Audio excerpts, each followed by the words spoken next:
Me es muy grato presentar a los miembros de este panel. Inicio con el licenciado Hugo Vela Reina, presidente de la Cámara Nacional de la Industria de Restaurantes y Alimentos Condimentados, CANIRAC.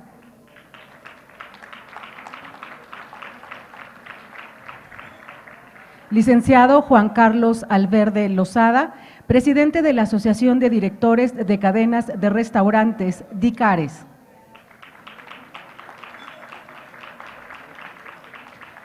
Licenciado Francisco Mijares Noriega, presidente de la Asociación Mexicana de Restaurantes. El moderador de esta mesa es el doctor Francisco Madrid Flores, director de la Facultad de Turismo y Gastronomía de la Universidad Anáhuac, México Norte.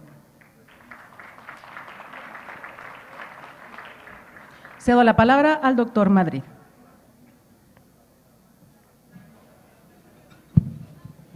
Gracias, buenas tardes. Vamos a continuar con estas sesiones, agradeciendo por supuesto la presencia de los hombres del negocio de alimentos y bebidas de nuestro país. Evidentemente este es un plato fuerte, ¿no?, al que llegamos en este momento, y ustedes se preguntarán qué es lo que estamos cocinando. Sabemos muchas cosas del turismo. Sabemos que, por ejemplo, el 60% de los turistas internacionales que vienen por vía aérea a México provienen de Estados Unidos. Sabemos, como se ha dicho aquí, que el 80% de los clientes de los hoteles son mexicanos. Sabemos que hay mucha información, pero la que tenemos completamente confirmada es que el 100% de los turistas comen, no hay duda. Y lo que hemos querido hacer en la dinámica de este panel es revisar la marcha de una industria que tiene grandes oportunidades, pero que también tiene retos enormes. Yo quiero decirles que además los participantes, digo, ellos no lo van a decir, pero lo voy a decir yo, además de generosos, son unos profesionales de lo que hacen, porque ellos tuvieron una reunión preparatoria para revisar los temas, para ponerse de acuerdo, para no repetirse, de forma tal que pudieran ustedes sacarle todo el jugo a este panel. Yo diría, digamos entonces, en este orden de ideas, vamos empezando con los retos, si les parece, ¿no? En un país con las complejidades sociales, con los problemas de empleo, pues pareciera ser que una de las salidas que tiene una familia mexicana cuando ve pues disminuido su empleo, sus ingresos, es pues vamos a poner, porque tenemos una magnífica receta, un puesto de comida.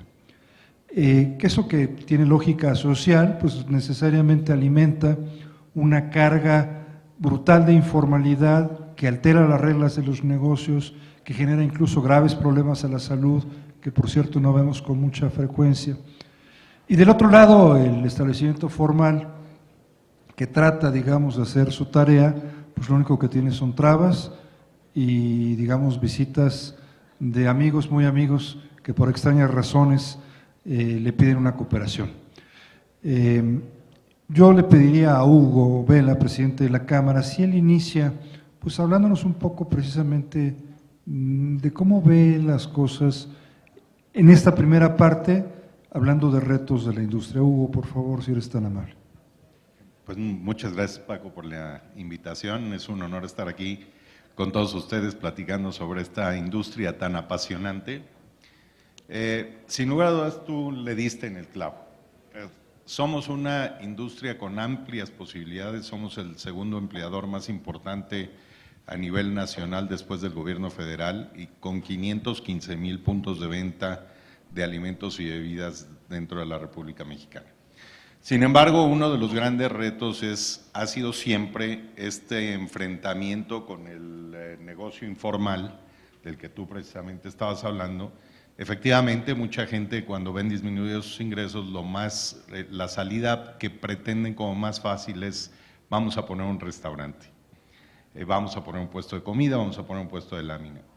De acuerdo con el INEGI, de estos 515,000 puntos de venta que hay en el país, solamente alrededor de 100,000 son establecimientos formalmente establecidos. O sea, que quiere decir que tenemos un universo de casi 415,000 puntos de venta que operan dentro de la informalidad o no con las condiciones completas de formalidad que deberíamos de poder tener.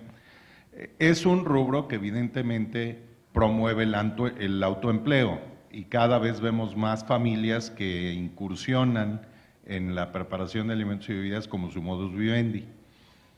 El tener un esquema de informalidad como tal, sin lugar a dudas que presenta grandes retos para aquellos que sí invierten, que sí hacen un esquema de negocio donde promueven una profesionalización, que brindan una oportunidad de carrera a un segmento de la población muy, muy importante y que además participan en un esquema de educación de vida. Porque una de las cosas que tiene la industria restaurantera y que es uno de los fundamentos sociales con los cuales tiene es que educamos a la gente. Muchos de los empleados que empiezan a trabajar en la industria restaurantera vienen de condiciones de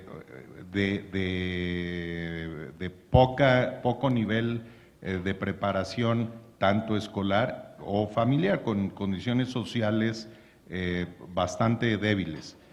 Y la industria restaurantera da esa oportunidad de que muchas personas que se integran en este negocio, pues quizá aprendan desde puestos de trabajo que son muy básicos, como puede ser un garrotero, puede ser un lavaloza, y poco a poco van aprendiendo los oficios, van aprendiendo una cultura general, van aprendiendo cómo tratar a un cliente y se desarrollan. Vemos a una gran cantidad de gerentes, de empleados de nivel supervisores y que posteriormente en muchos casos abren sus propios negocios, que se formaron dentro de la misma industria. Entonces es una industria que su condición social apoya mucho el crecimiento de la economía de México.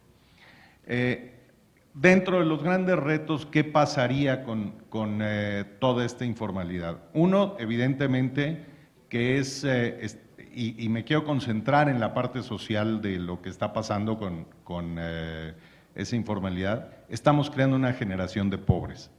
¿Por qué? Porque es gente que desafortunadamente tiene poca previsión para el futuro. Entonces, al estar con un puesto de lámina, pues son gente que vive al día, que tiene unas condiciones de preparación dentro de sus alimentos y demás muy poco higiénicas y no les importa realmente si al día siguiente o dentro de 2 semanas o un mes ya no existe.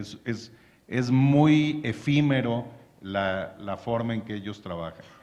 Entonces, ¿qué pasa? Que es gente que no tiene beneficios sociales, que no tiene una previsión de futuro y que por lo tanto en el momento que no puedan trabajar, pues difícilmente pueden tener condiciones de vida sustentables que si promoviéramos la parte formal de la industria restaurantera, seguramente contarían con ellas. Gracias por este comentario inicial. Juan Carlos, digamos, lo que tú ves es precisamente lo opuesto, la parte más formal de las cadenas de restaurantes que vemos creciendo. Y probablemente mi impresión, sin saber completamente de cierto, es que cuesta mucho trabajo abrir un restaurante formal, por ejemplo, en la Ciudad de México. ¿Por qué no nos ayudas a elaborar un poco sobre este tema? Pues mira, sin duda alguna sí es todo un reto. Pancho también nos va a ayudar a platicar acerca de este tema, porque tenemos un tema pues en donde se van involucrando distintas autoridades y desafortunadamente ese traslape de autoridades muchas veces empieza a confundir hasta dónde llega la regulación de uno y hasta dónde llega la regulación de otro. Tenemos autoridades que de repente, como la Secretaría de Salud del Distrito Federal, quiere opinar acerca de cuestiones de protección civil, ¿no? Entonces empezamos a ver esos traslapes y después cuando llega la Autoridad de Protección Civil, pues tenemos ese tema donde a quién le hacemos caso, ¿no? Entonces, Afortunadamente, y tú lo decías, las cadenas, bueno, pues sí somos el grupo más estructurado dentro de este sector, y lo que tenemos es el apoyo en muchas ocasiones pues de grandes departamentos jurídicos que son los que nos apoyan a desarrollar todo esto que se requiere para abrir un negocio. Entonces, pues sin duda alguna, pues sí se convierte en todo un reto, porque no nada más lleva mucho dinero, sino lleva tiempo, y hay que cumplir con muchísimas cuestiones en las que pues todo eso se convierte en una inversión.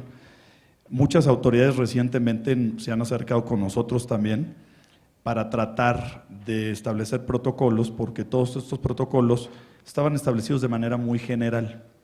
Y entonces, te pongo un ejemplo, ¿no? El caso de la Secretaría de Trabajo y Previsión Social, en donde existe un protocolo con el tema de la iluminación. Hemos estado pues batallando mucho con ellos en ese punto en específico, porque ellos pues quieren, ya lo comentaban por ahí en la sesión pasada, que hay una confusión entre si eres un hotel o un hospital. Pues en este tema te puedo decir que existe este tema en donde de repente tienes ciertas especificaciones técnicas que debes de cumplir, que no son las ideales para un ambiente restaurantero. Entonces de repente te piden una iluminación en la que ya realmente no es agradable estar comiendo, ¿no? Entonces nosotros tratamos como asociaciones, y la verdad es que AMR, Dicares y Canirac hemos trabajado juntos y hemos estado visitando mucho a todas estas autoridades para establecer estos protocolos específicos para la industria, para poder empezar a delimitar también todos y cada uno de estos campos hasta dónde pueden ejercernos la autoridad o deben de trabajar en conjunto con nosotros para poderle seguir dando seriedad y formalidad, y así poder pues meter más a la formalidad al resto de los restaurantes. Aprovechando ya que te pusieron el balón, tocayo, si nos haces el favor de rematarlo sobre este tema de lo sencillo que es abrir un restaurante. Conste, primero hablamos de los retos, después vamos a hablar de las oportunidades, que no se nos olvide, tocayo. Bueno, pues mira, efectivamente el abrir un restaurante en el Distrito Federal, tenemos que llevar 224 puntos que hay que ir. Corrijo, 422 puntos. Sí, son 224 requisitos, pero son 422 puntos. Si a eso le sumamos los 177 del gobierno federal, pues entonces estamos viendo que la tramitología para abrir un restaurante pues es demasiado engorrosa. Yo quiero decirte que todas las mañanas los restauranteros nos despertamos con un temor de qué habrán soñado nuestros políticos, porque en esos sueños se les ocurre meternos algo nuevo, y algo nuevo, vamos a quitar la sal, vamos a hacer la zona de fumadores, vamos a que quiten el agua, vamos a que pongan el agua. Entonces, el día a día estar trabajando, y luego, como mencionó Juan Carlos, bueno, pues hay que estar viendo los protocolos con las diferentes autoridades, porque la autoridad te lanza un protocolo, te manda una ley, y luego no hay dentro del mismo gobierno quien le dé seguimiento a esa ley, porque a nosotros el caso de la luz, pues nos exigen que tengamos que tener una eliminación X, pero al día de hoy no nos han dicho quién nos va a ir a auditar. Entonces ya quieren que cumplas, pero ¿quién te va a auditar?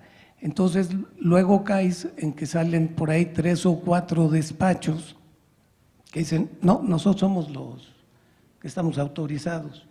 Y claro, esos despachos pues al final del camino te cobran un dineral, y resulta que todavía no hay una ley que esté establecida.